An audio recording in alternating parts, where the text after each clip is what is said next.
voudrais, avant de commencer le message, exprimer toute notre gratitude, ma femme et moi, pour tous ceux qui nous ont exprimé leur affection pendant les moments durs que nous avons eus, pendant le décès de notre neveu.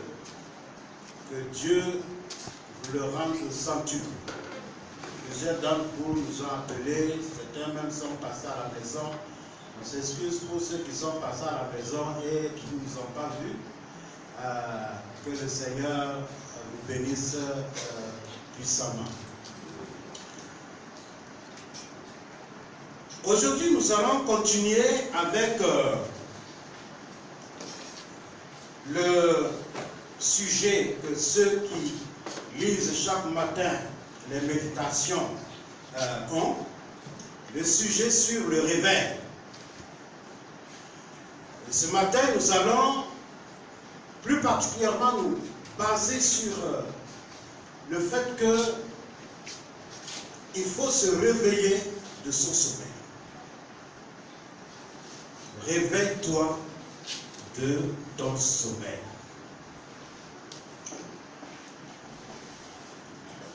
Admettons que pendant que nous sommes ici, un ange apparaît.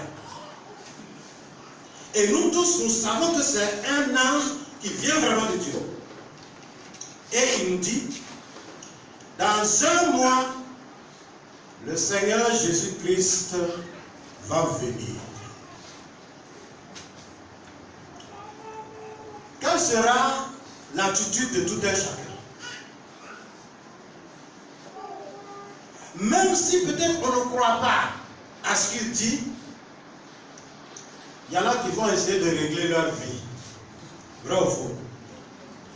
Il y en a qui vont chercher à voir comment ils vont faire pour que si le Christ revient, il ne soit pas laissé.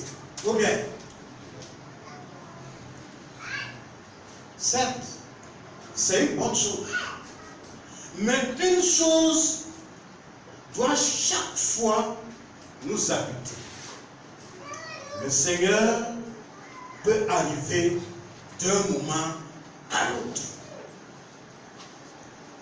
Parce que le Seigneur peut arriver d'un moment à l'autre, il urge de se réveiller de notre sommeil. Lorsque nous lisons dans la parole de Dieu, il y a bien sûr plusieurs signes qui nous montrent que le Seigneur va apparaître bientôt. Et c'est pourquoi ce matin, je voudrais me focaliser sur un texte. Et rester sur ce texte et nous amener à comprendre au moins deux signes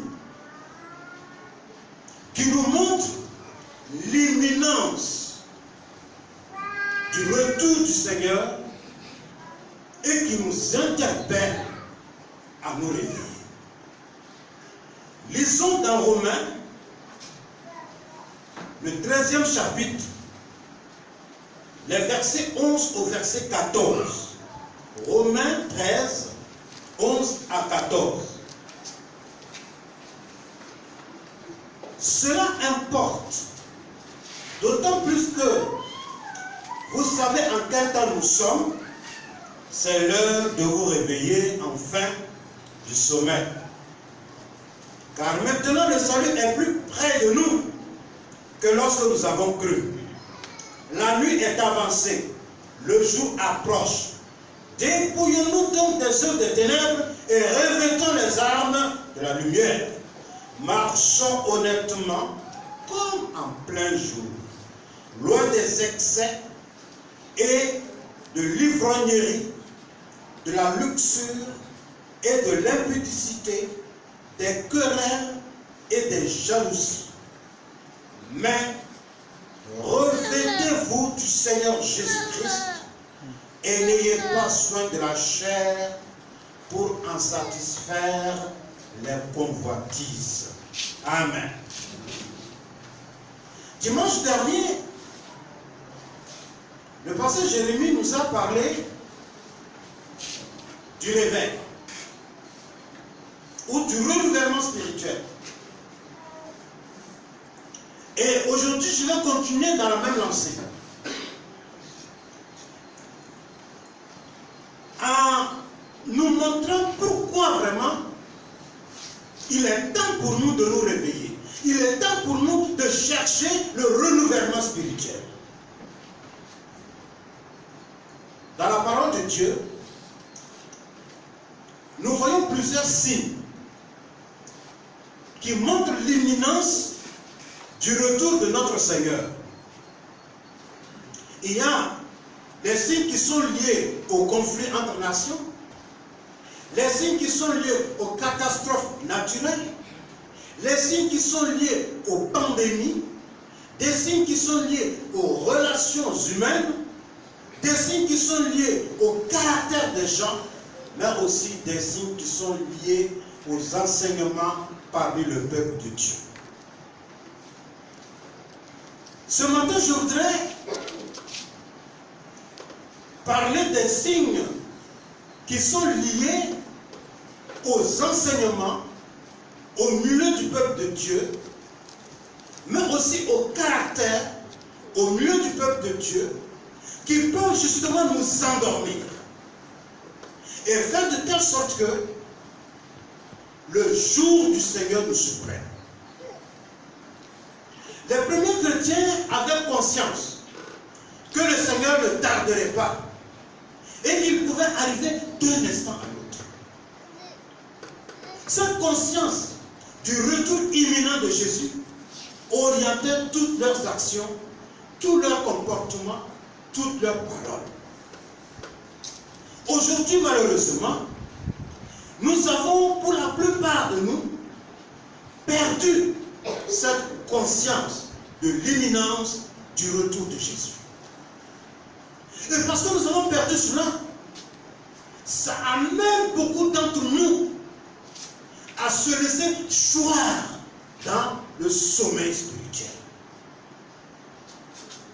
Et comme je le disais, si un ange apparaissait et nous disait, le Seigneur revient dans un mois, je suis convaincu que chacun d'entre nous allait tout faire pour que dans ce laps de temps-là, en tout cas, les choses soient arrangées. Peut-être ceux, vous savez, parmi nous, il y a aussi des bandits. Hein. Ceux qui sont bandits, ils vont dire, comme c'est dans un mois, il revient. Attends, je vais aller vivre comme je peux, peut-être pendant 2 semaines, ou bien pendant 3 semaines, et la semaine qui va rester là, je vais régler ma vie. Il y en a qui sont capables de le faire. Mais ceux qui sont craintifs vont dire, ah, si le Seigneur revient dans un mois, ça là, je vais tout laisser et puis ranger mes choses. Peut-être même il y en a qui vont venir dire, pasteur, ceux que Dieu avait appelés pour son service là, et qui sont là assis, qui ne veulent pas se lever là, c'est là même qu'ils vont commencer à courir pour dire, oh Seigneur, tu m'as appelé, je veux faire ton service. Parce que je suis convaincu que parmi nous, il y en a que le Seigneur a appelé pour son service. Mais parce qu'ils vont s'engager dans le service du Seigneur, oh, il va manquer beaucoup de choses. Lorsque je me suis donné au Seigneur, quelque temps après, il y a eu un réveil parmi les élèves du collège protestant où j'étais. J'avais la possibilité de continuer mes études, devenir un professeur comme je le souhaitais. Mais la conscience que Jésus pouvait revenir d'un moment à l'autre m'a amené à tout quitter. Et quand j'ai tout quitté, j'ai été mal compris. Qu'est-ce qu'on ne m'a pas dit? Des hommes de Dieu qui devaient me soutenir, ce sont ces hommes de Dieu qui m'ont insulté. Ce sont ces hommes de Dieu qui m'ont découragé. Mais, qu'est-ce qui s'est passé? par la grâce de Dieu. Parce que quand Dieu vous appelle, ce n'est pas par votre propre force, mais c'est par sa grâce que le Seigneur m'a maintenu. Il m'a accompagné. Et cette conscience de l'imminence du retour du Seigneur m'a accompagné jusqu'à ce jour. Et même, il m'est arrivé des fois, bien sûr, de m'assoupir. Mais cette conscience que le Seigneur peut arriver d'un instant à l'autre m'habite. Et je sais que cette conscience vous habite également. Et si ce n'est pas le cas, ce matin, mon désir le plus ardent, c'est que vous puissiez savoir que le Seigneur peut revenir d'un instant à l'autre. Et à cause de ça, il ne faut pas jouer avec la petite vie que le Seigneur t'a donnée. Pour moi, c'est ce qui m'habitait. Et c'est ce qui m'habite. Je me suis dit, Seigneur, je sais que je suis de passage dans ce monde-là. Mais je voudrais consacrer le peu de temps que tu me donnes dans ce monde afin que ton nom soit glorifié dans ma vie. Je prie que cela soit ainsi pour chacun de nous. Je prie que cela soit ainsi dans ta vie. Cela ne veut pas dire que tu seras parfait. Non. Ma marche avec le Seigneur n'a pas été une marche parfaite. Mais j'ai cette confiance que celui qui m'a appelé et qui a dit, voici, je t'appelle comme mon serviteur, je ne te rejette pas. J'ai confiance qu'il ne me rejette jamais et qu'il ne me rejettera pas. Quelles que soient mes faiblesses, il est toujours là. Et c'est la même chose pour toi. C'est la même chose pour toi. Parce qu'il y en a qui pensent que non, ils ne sont pas aussi parfaits pour s'engager dans l'œuvre de Dieu. Non, il n'y a pas de parfait qui s'engage dans l'œuvre de Dieu. Il y en a qui pensent que, oh, non, je ne peux pas faire des choses surnaturelles, donc je ne peux pas m'engager dans les choses dans le service du Seigneur. Non, Dieu n'a pas besoin des gens qui font des choses surnaturelles. Il a besoin des gens naturels avec qui, lui, il va faire des choses surnaturelles. C'est comme ça. Donc, raison pour laquelle, aujourd'hui, je voudrais vous parler de deux choses. De deux choses qui peuvent nous endormir. Parce qu'aujourd'hui, lorsque nous regardons ce qui se passe dans le monde, ces deux choses-là sont des pièges et sont dangereuses pour ta vie, pour ma vie. Quelles sont ces deux choses? Premièrement, quand nous lisons dans Matthieu, le chapitre 7, le verset 15, voici ce que le Seigneur Jésus lui-même nous dit. Gardez-vous des faux prophètes. Ils viennent à vous en vêtements de brebis, mais au-dedans, ce sont des loups ravisseurs. Des loups ravisseurs. Les prophètes, c'est qui? Les prophètes, c'est celui qui dit, je parle au nom de Dieu. Mais ici, on dit que ce sont des faux prophètes. Des gens qui viennent dire des fausses choses. Malheureusement, ces gens-là sont capables de pouvoir ravir les gens. Et Matthieu 24 dit ceci, le verset 11. Et c'est le Seigneur qui le dit. Plusieurs faux prophètes s'élèveront et ils séduiront beaucoup de gens. Et quand nous continuons, le verset 24, Matthieu 24, 24, il dit ceci, car il s'élèvera de faux prophètes, de faux Christ et de faux prophètes. Ils feront de grands prodiges et des miracles, au point de séduire, s'il était possible, même les élus. Et Jésus dit, voici, je voulais annoncer d'avance. Le Seigneur Jésus-Christ savait qu'il y aurait un temps, il va avoir des faux enseignements. Des faux enseignements. Et c'est pourquoi l'apôtre Paul, qui a suivi ce que le Seigneur disait, voici ce que l'apôtre Paul dit à Timothée. Dans 1 Timothée 4, nous lisons à partir du verset 1er. Il a dit ceci. Mais l'Esprit dit expressément que dans les derniers temps, quelques-uns abandonneront la foi pour s'attacher à des esprits séducteurs. Ici, esprit séducteur, ça veut dire des imposteurs. On peut aussi traduire par des imposteurs. À des doctrines de démons, par l'hypocrisie des faux docteurs, portant la marque de la flétrissure dans leur propre conscience, prescrivant de ne pas se marier et de s'abstenir d'aliments que Dieu a créés, parce qu'ils sont pris avec action, non, pour qu'ils soient pris, pardon, avec action de grâce, pour ceux qui sont fidèles et qui ont connu la vérité. Car tout ce que Dieu a créé est bon, et rien ne doit être rejeté, pourvu qu'on le prenne avec action de grâce, parce que tout est sanctifié par la parole et la prière. Tout est sanctifié par la parole et la prière. Frères et sœurs, l'apôtre Paul nous dit clairement ici que dans les derniers temps, il va y avoir des imposteurs. C'est ceux qu'il appelle esprit séducteur. C'est-à-dire des gens qui vont usurper des places. Des gens qui vont usurper des places. Il y aura aussi des doctrines de démons, ou si vous voulez, des enseignements de démons. Les enseignements de démons. Et il continue qu'il va avoir des menteurs. Dans certaines traductions, on parle de menteurs. Mais on peut aussi traduire ce que la Bible dit là. Les faux docteurs, on peut traduire parce que c'est en grec, c'est le pseudo-logos. Ça veut dire que les faux discoureurs, ou les gens qui discourent de faux,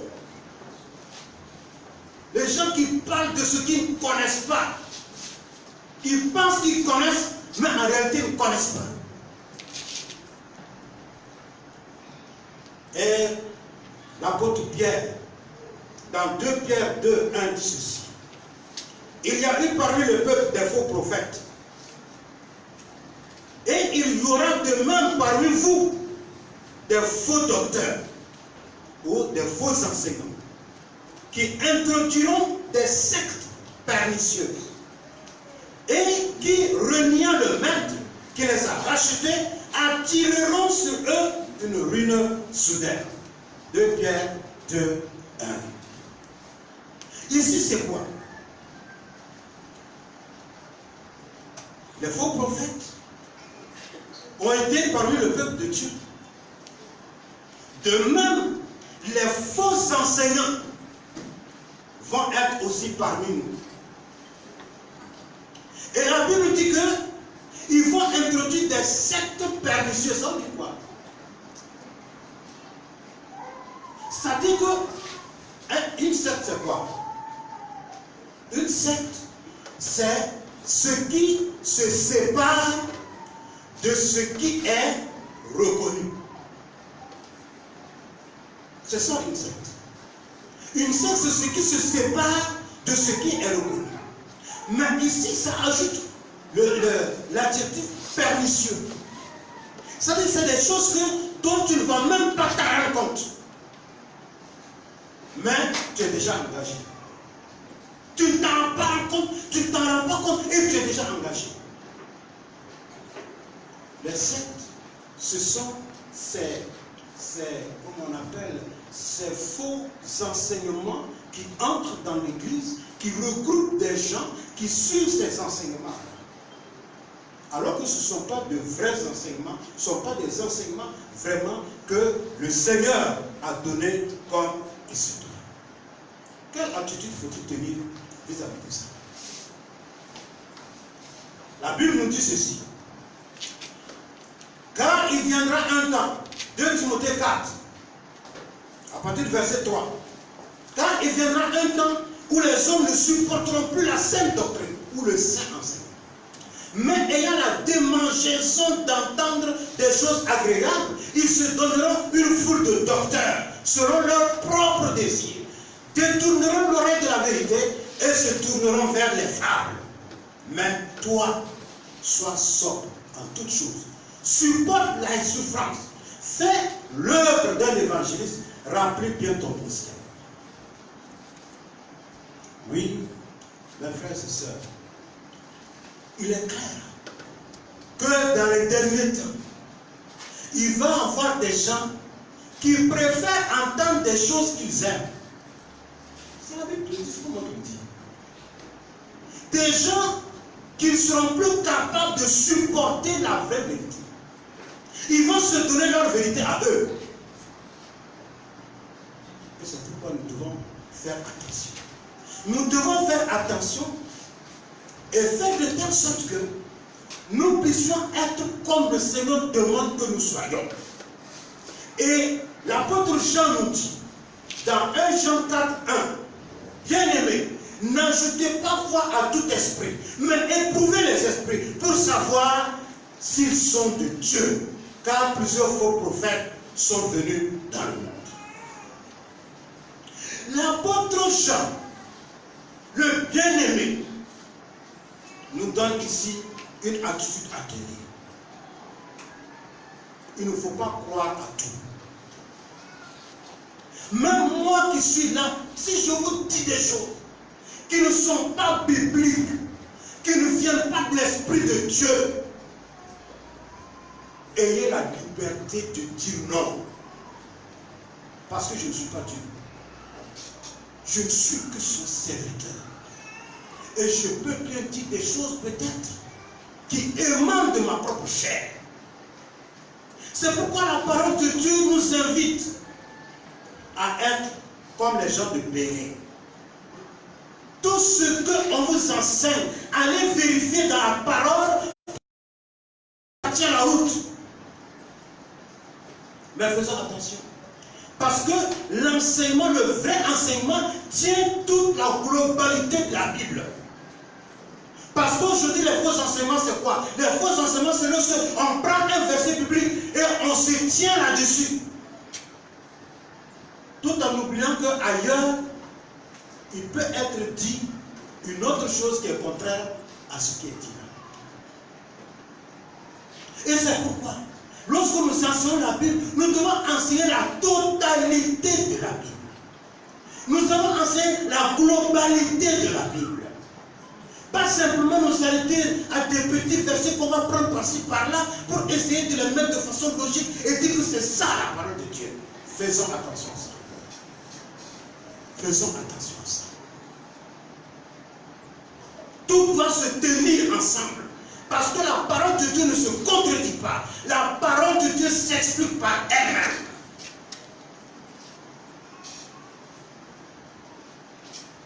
Maintenant, je voudrais, pour mon dernier point,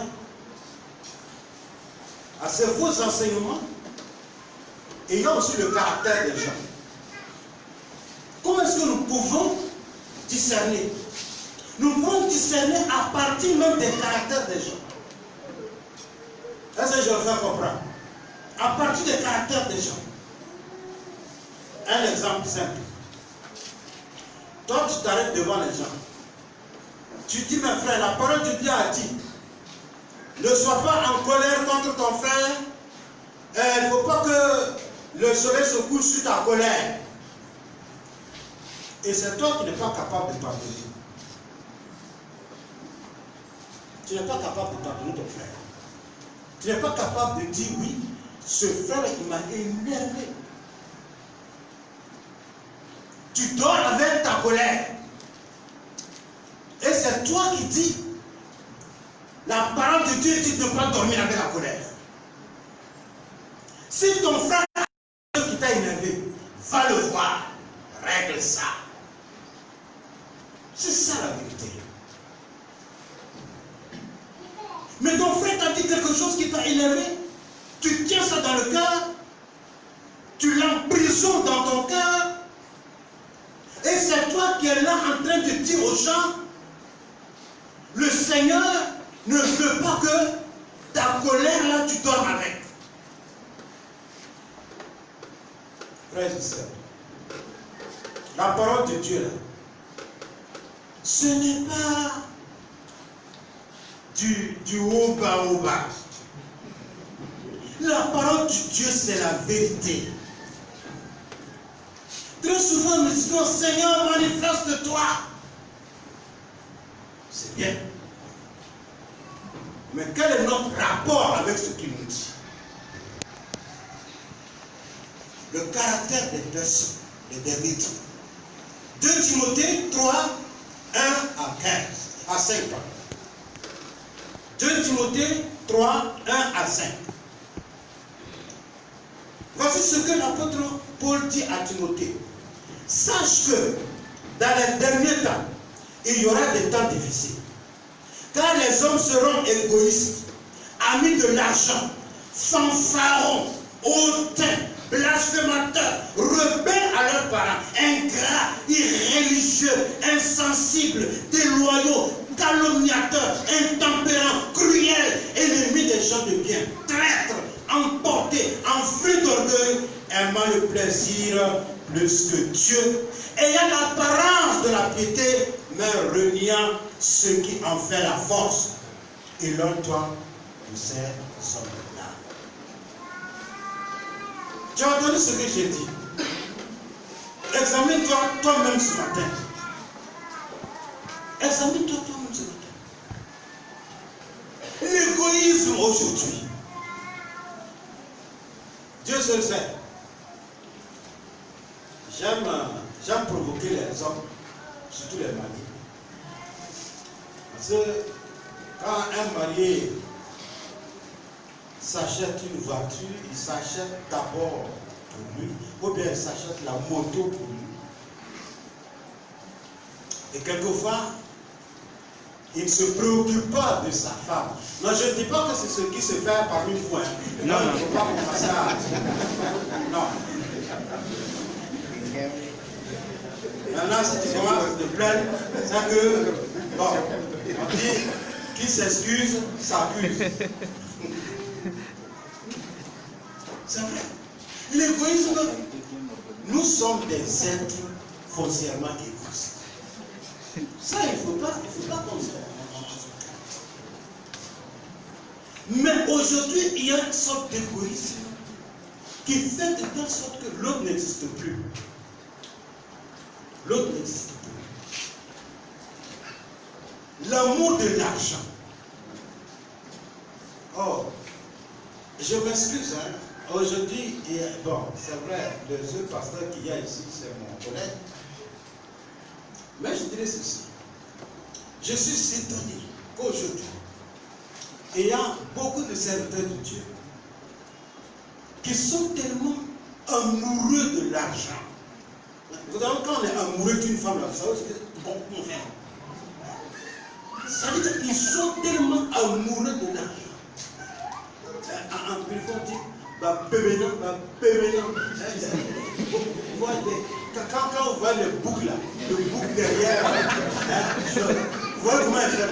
Il y a aujourd'hui des hommes de Dieu qui sont passionnés de l'argent.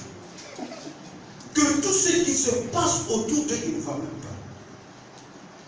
Ils n'en voient pas. N'en parlons pas aussi des chrétiens. Ah oui. Il y a des chrétiens, quand la fin du mois, ils prennent leur argent, ils regardent. Ils disent, enlever 10% de ça. Un seul affaire, ça me suffit. L'un cœur dit enlève, l'autre dit n'enlève pas. L'autre dit enlève, l'autre dit n'enlève pas. Et enfin on dit, non, mais Dieu est bon. Mon Dieu est un Dieu de grâce. Mon Dieu va me comprendre. C'est vrai, ton Dieu va te comprendre. Mais quand est-ce que toi aussi tu vas comprendre Dieu? C'est ça. Quand est-ce que toi aussi tu vas comprendre Dieu? Je n'aurai pas le temps de passer en revue tous ces différents éléments qui sont là.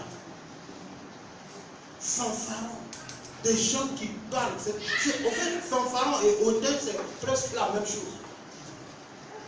Vous avez un fanfaron, quand il va vous dire ce qu'il ne peut pas faire là. C'est ça qu'il va vous dire qu'il peut faire. Alors qui c'est qu'il peut faire? Les hautains. Les gens qui regardent les autres de haut. Les rebelles. Aujourd'hui, on a plein de rebelles. Il y a les rebelles choses familiaux et il y a les rebelles aussi spirituels. Les rebelles spirituels, on les connaît. Ils sont là assis dans l'église. Quand le pasteur parle là, dans leur cœur là, ça les chauffe. Ils se révoltent contre ce que le pasteur dit. Ils se révoltent contre ce que la parole de Dieu dit. Ça, ce sont des rebelles spirituels. Il y en a plein. Ah non, non, non, le pasteur, c'est vrai, il dit souvent la vérité, mais aujourd'hui là, ce qu'il dit là, non, je ne suis pas d'accord. Je ne suis pas d'accord. Les irréligieux. Vous savez, ça me fait rire aujourd'hui, quand beaucoup de gens, quand ils parlent, ils disent, ça c'est de la religion. Ça c'est de la religion. Attention. Attention. La religion existe bel et bien. Parce que la parole de Dieu dit qu'il y a la bonne religion. Vrai ou faux? Alors quand par exemple quelqu'un se lève, il dit des trucs et dit, oh ça c'est la pure religion. Non, attention. Fais attention pour ne pas être irréligieux. C'est ça. Parce qu'on aime trop dire, oh ça c'est la pure religion, c'est de la pure religion. Mais non. La religion c'est quoi? La religion c'est le fait que l'homme cherche à se relier à Dieu. Ça c'est normal. Ça c'est normal. Mais ce qui n'est pas normal, c'est que l'homme pense que c'est par ses propres pouvoirs qu'il peut se relier à Dieu. C'est ça qui n'est pas normal. Mais c'est tout à fait normal que je fasse des efforts pour rester dans ce que Dieu me demande. Ça c'est aussi la religion. Le Seigneur Jésus-Christ est venu vers nous, n'est-ce pas? Il est venu vers nous afin justement de présenter l'homme à Dieu. Quand vous êtes en train de parler, vous dites, oh ça c'est de la religion, ça c'est de la religion, faites attention pour ne pas avoir un esprit irréligieux. Ça, c'est l'esprit actuel du monde. Et bien sûr, j'en passe les autres. Quelle attitude faut-il tenir? L'apôtre Paul nous dit dans Galates 5, nous allons lire rapidement pour terminer. Dans Galates 5, il dit, verset 16, je dis, marchez selon l'esprit et vous n'accomplirez pas les désirs de la chair.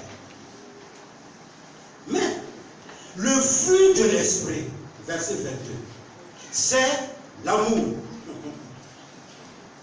la joie et l'amour. Quand on dit on s'aime, alors que lorsqu'on va sortir d'ici là, c'est pour aller nous décapiter les uns les autres. Quand on appelle ça de... On ne peut pas se pardonner. Et on appelle ça de l'amour. Alors que la Bible dit, l'amour couvre une multitude de fautes ou de péchés. Voyez-vous? Si nous nous aimons, nous allons pouvoir nous pardonner les uns les autres. Si nous nous aimons, nous aurons la joie. Il y a des enfants de Dieu, franchement, le dimanche là, quand nous on se tient ici là, quand tu regardes ton sein, tu regardes certaines personnes, même tu as peur de les regarder. Tu as peur de les regarder parce que leur visage là, je t'assure que tu te demandes, mais qu'est-ce qu'on fait de lui-même? Lui, ça arrive de t'exposer en face. Alors qu'on dit que j'ai accepté Jésus-Christ. Mais quand Jésus-Christ est dans ta vie, c'est la joie. C'est la joie. Mais attention, lorsque ton visage est triste, on dirait que quelqu'un qui a perdu son enfant là. Tout le temps là. Ça veut dire que toi-même tu as perdu quelque chose dans ta vie avec Dieu. L'enfant de Dieu, c'est celui qui a la joie. Et ce ne sont pas les circonstances qui vont déterminer ta joie, mais c'est parce que le Saint-Esprit qui vit en toi et dont le fruit est la joie, te fait vivre cette joie à chaque instant de ta vie. La paix.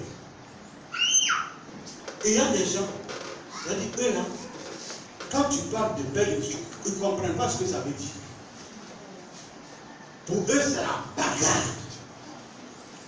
Quand ils sont au milieu de vous là, il faut qu'ils vous mélangent.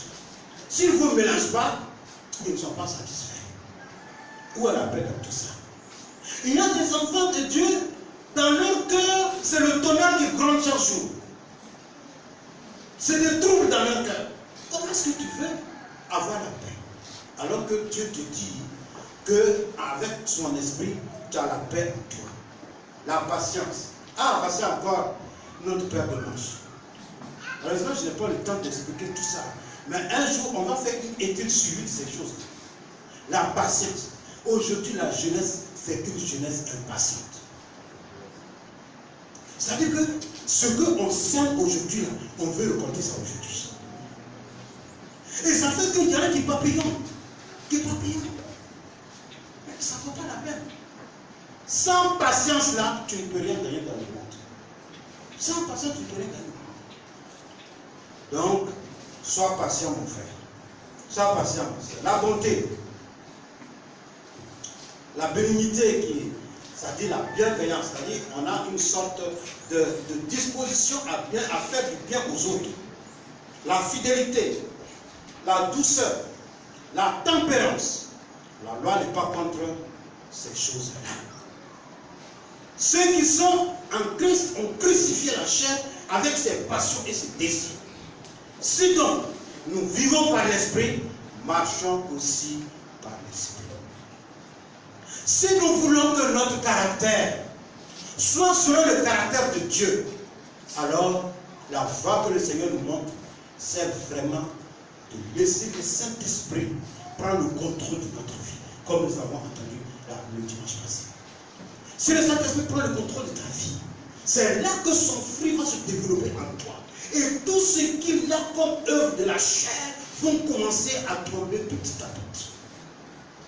Mais tant que le Saint-Esprit n'a pas pris le contrôle de ta vie, tu auras toujours des actions, des comportements, des paroles qui émanent de ta chair. Là, le Seigneur nous aide, afin que nous puissions savoir que le retour du Seigneur est imminent. Et parce que le retour du Seigneur est imminent, certains signes, comme les faux enseignements que nous trouvons, certains signes, comme les caractères qui émanent de notre chair, que nous voyons, que ces choses-là puissent nous rappeler, puissent chaque jour rappeler en nous que nous sommes en train de dormir et qu'il faut se réveiller. Et que si nous ne nous réveillons pas, les signes que nous sommes en train de voir aujourd'hui montrent que Jésus va bientôt revenir. Et s'il vient, et que tu n'es pas prêt, ne dis pas que les pasteurs ne t'ont rien dit. J'étais quelque part et un chrétien qui est venu me dire ceci: pasteur, vous les pasteurs, vous ne prêchez pas la parole de Dieu comme il faut. Vous savez, moi, j'aime tellement écouter ces gens-là.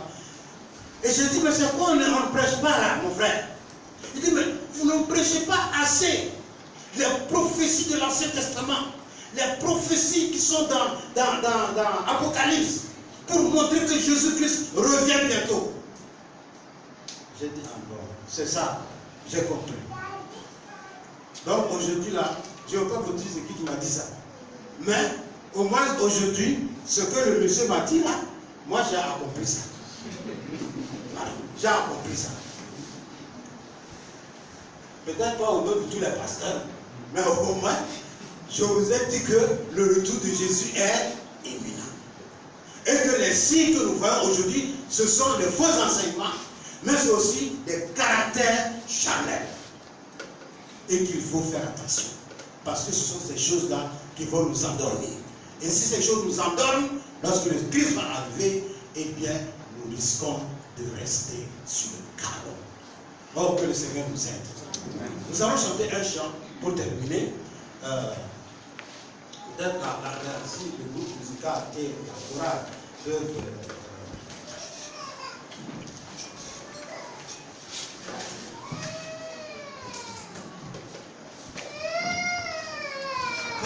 cœur altéré.